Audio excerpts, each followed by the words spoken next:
বর্তমানে সোশ্যাল মিডিয়ায় 11 বছর বয়সী শুভা নামের মেয়েটিকে নিয়ে আলোচনা সমালোচনায় ভরপুর। যে মেয়ে নিখোঁজ বলে কত পোস্ট হলো, এদিকে তার খোঁজ পাওয়া গেল নওগাঁর এক ছেলের সাথে। তাকে যখন জিজ্ঞাসা করা হলো সে কেন বাড়ি থেকে চলে এসেছে, তার উত্তর ছিল তার নাকি বাড়িতে ভালো লাগে না।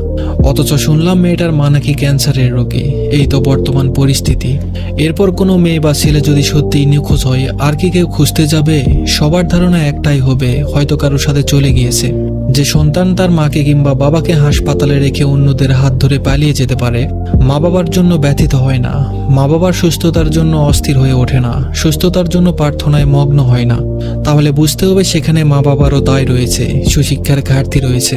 তাকে হয়তো হযরত বায়েজিদ বোস্তামির জীবনী বা ঘটনা শোনানো হয়নি বা জানানো হয়নি যে বায়েজিদ বোস্তামির মা ঘুমের ঘরে পানি খেতে চেয়েছিলেন বলে সারা রাত মায়ের জন্য পানির গ্লাস হাতে দাঁড়িয়েছিলেন মায়ের শিওরে।